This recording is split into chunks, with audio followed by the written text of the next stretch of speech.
काफ़ी बार ऐसा होता है कि आदमी लोग सेक्स करना इसलिए अवॉइड करते हैं क्योंकि सेक्स के दौरान उनके पेनिस में या जेनाइटल्स में दर्द होता है। क्योंकि हर बार सेक्स करने में पेन या अनकंफर्टेबल सेंसेशन हो रही है तो आदमी को सेक्स से अवर्जन हो जाता है। तो ये सीरीज में बना रहा हूँ डिस्कस करने के लिए कि आदमियों में सेक्स से रिलेटेड कौन कौन सी समस्याएं हो सकती हैं जिनको मेल सेक्सुअल डिसफंक्शन कहते हैं, और ये चौथी कैटेगरी ऑफ डिसऑर्डर जिसको पेन डिसऑर्डर कहते हैं। आज इस वीडियो में हम उसके बारे में बात करेंगे। नमस्कार, मेरा नाम डॉक्टर सुमित है। मैं एक यूरोलॉजिस्ट, एंड्रोलॉजिस्ट और किडनी ट्रांसप्लांट सर्जन हूँ। तो आज के वीडियो में हम लोग बात करेंगे कि आदमियों को सेक्स के दौरान पेन कब हो सकता है और अगर किसी को पेन हो रहा है तो इसका निदान कैसे होगा।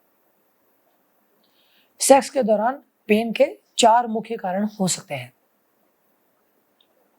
पहला कारण है अगर इंसान की फोरस्किन या उसको मेडिकल टर्म में प्रीप्यूस कहते हैं, जो पेनिस के आगे के भाग, आम भाषा में उसको कैप कहते हैं, मेडिकल टर्म में उसको ग्लांस कहते हैं। ये वाली स्किन उस ग्लांस को कवर करके रखती है और ये वाली स्किन की ओपनिंग काफी टाइट होती है। तो जब वो इंसान इरेक्ट पेनिस को वेजाइना में पेनिट्रेट करने की कोशिश करता है तो ये वाली स्किन स्ट्रेच होती है, और चूंकि ये स्किन बहुत टाइट है या इसकी ओपनिंग छोटी है तो स्ट्रेच के कारण इस जगह पे पेन होता है। कभी कभी ज्यादा एंथुजियास्टिकली अगर सेक्स कर भी लिया तो ये स्किन फट भी सकती है, और ये वाली स्किन नॉर्मली पूरी तरह पीछे नहीं जाती।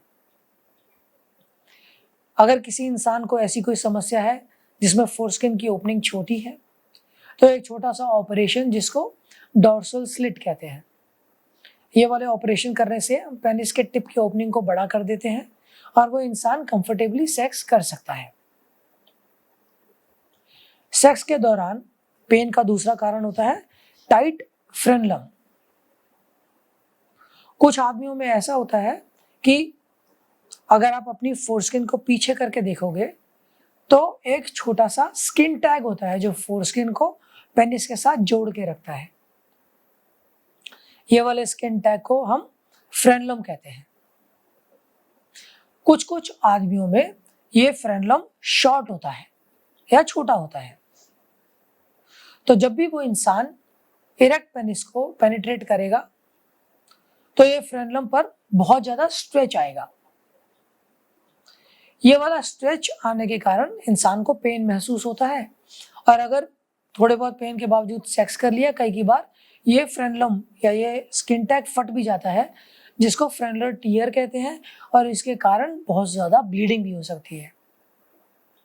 अगर किसी इंसान को शॉर्ट फ्रेनलम है तो फ्रेनलोप्लास्टी नाम के एक छोटे से ऑपरेशन से इस शॉर्ट फ्रेनलम को इलॉन्गेट किया जा सकता है और ये प्रॉब्लम से आसानी से निजात पाया जा सकता है। तीसरा कैटेगरी ऑफ पेन डिसऑर्डर्स में पेन का कारण होता है पेरोनीज डिसीज।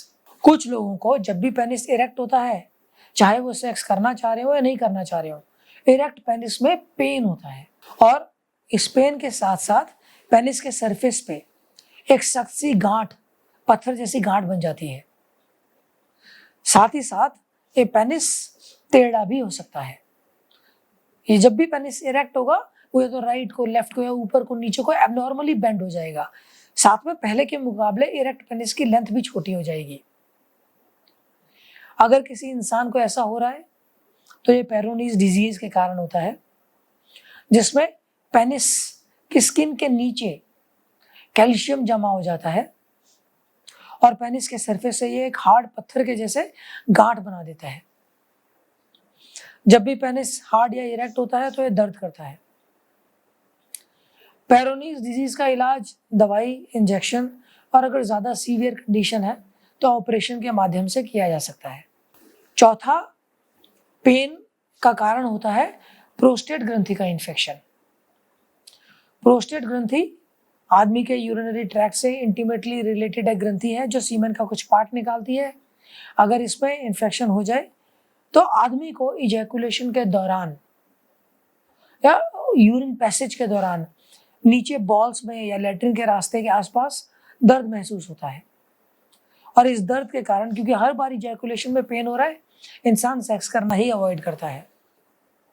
अगर किसी को प्रोस्टेट में इन्फेक्शन हो गया है तो इसके लिए लॉन्ग टर्म एंटीबायोटिक्स, ऐसे एंटीबायोटिक जो प्रोस्टेट में पेनिट्रेट कर पाए, उनकी जरूरत होती है, जो लगभग 3 महीने तक लेने पड़ते हैं।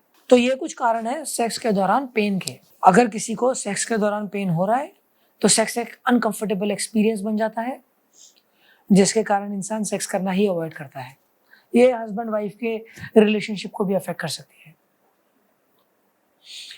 अगर ये वीडियो आपको पसंद आया है या आपके परिवार का कोई सदस्य इस तरीके की समस्या से जूझ रहा है, तो ये वीडियो उसके साथ शेयर कीजिए, इस वीडियो को लाइक कीजिए, हमारे चैनल को सब्सक्राइब कीजिए, क्योंकि मेल सेक्सुअल डिस्फंक्शन के बारे में डिटेल में हम लोग बात करते रहेंगे। डिटेल में अलग अलग समस्याओं के ट्रीटमेंट के बारे में आगे हम बात करेंगे। तो हमारे साथ प्लीज जुड़े रहिए। धन्यवाद।